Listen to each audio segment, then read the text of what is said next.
The meta is so boring. How do I counter the meta? How am I toxic to the meta?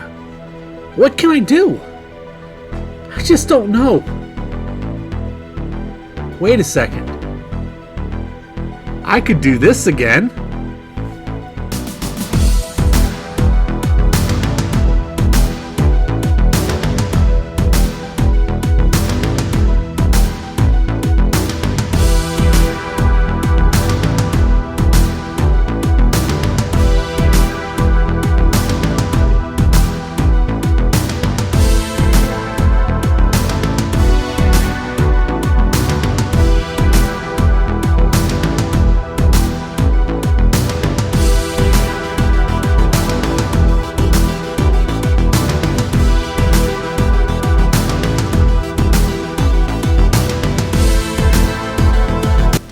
You saw that right, guys, in the beginning of the video. This is one of the most toxic lineups you can run against the current meta being what it is. Why is this lineup so effective? Well, we're going to cover all that here momentarily, so I guess we should break it down for you in 3 simple little questions.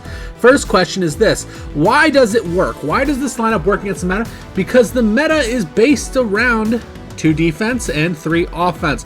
Those offensive characters are usually always the same. It is Jaeger, Wave, and AO most of the time. Now, occasionally the change is just not super duper common. But the reason this works is because it forces those cards out of their comfort zone and into the teeth of a defense that can dish out the damage and then send it right back with the sombrero bombs. This is incredibly important whenever you're facing these cards, as you're maintaining pressure on your opponent's tower, and it really is a pesky thing to push against if you are a meta lineup player, as these cards do not play into your defense, thus stopping you from getting those easy Dolby points and Cthulhu points that sit on your side of the field. So you're eliminating those eliminations from your opponent. The next question is how does this lineup work? Well, to break it down very simply, this lineup works because it is defensive. It forces your opponent to come to you. The meta has to play to you. You have successfully eliminated the Cthulhus and the Dolbs from being relevant in the field of battle. They are completely irrelevant against this lineup, and it really hurts your opponent, as your opponent usually relies on Cthulhu spam and the Dolb ultimate ability to stun. That is why this is so effective against these cards, because they cannot capitalize on the defense on the backside. We've all pushed against a Cthulhu player who has 1 tower left.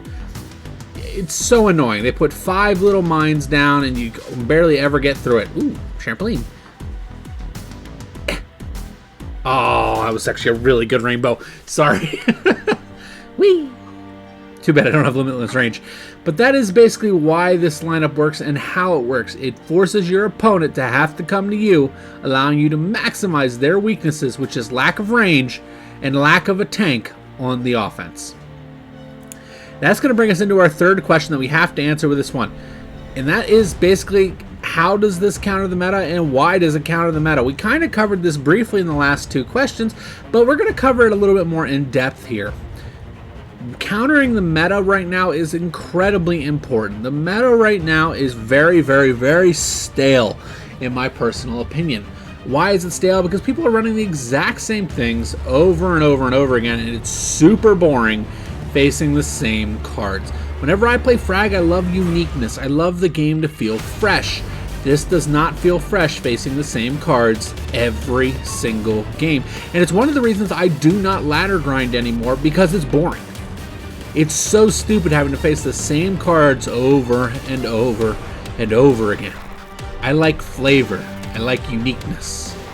Give it to me. So we have to counter the meta, and this is one of the most toxic / best ways for you to counter the meta successfully in the game of FRAG Pro Shooter. Now, I'm going to do the next match here, guys. I'm going to break down a couple tips that you can do to build this lineup that'll counter the current meta and how you have to play them in order to do, well, in order to be effective against those truly annoying cards that are right now in Frag. So let's get into the next match. Alrighty, now let's get into building the lineup to be toxic to the meta cards. And it's going to start with 3 very basic, very essential steps to be as effective as possible against those really annoying, pesky cards. And, well, I guess that means we should get into step number 1. Are you ready? Step 1 for this is you need 2 defensive cards. These are usually the cards that bunker you down whenever the rush comes. For me personally, it's Queen Unicorn, and the second one really doesn't matter. In this particular situation, I went Dold and Cthulhu as defense as well, but I picked Cthulhu for a different reason, and I picked Dold because, well, he's toxic, and I want to be toxic right back without running Jaeger and some of the other annoying cards.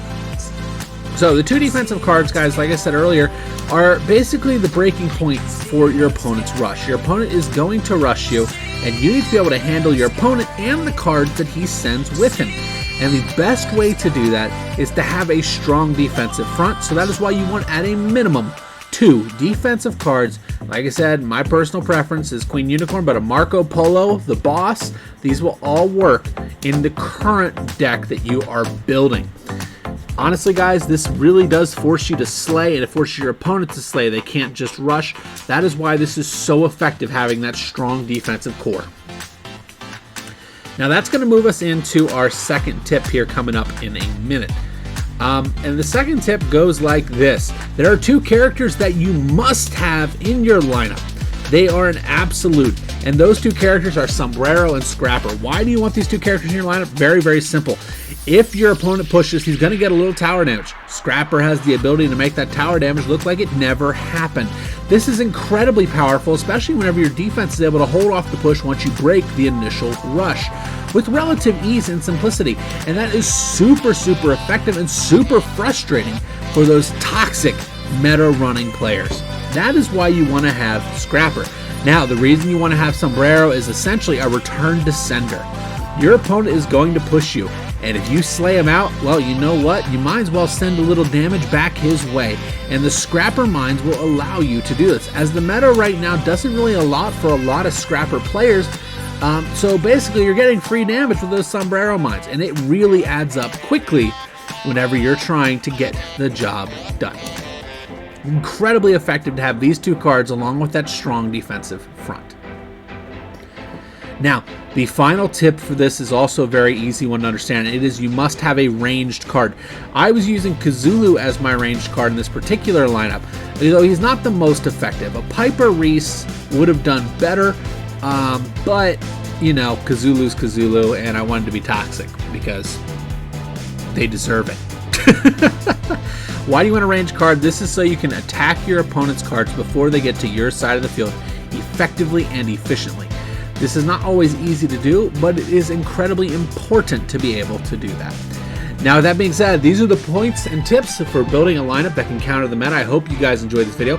You are running out of only 2 days left here, guys, to enter into the contest to win the gems. All you have to do is join the Discord, post a meme in the hashtag picture section with hashtag meme below the image, and you'll be automatically entered in to win the giveaway.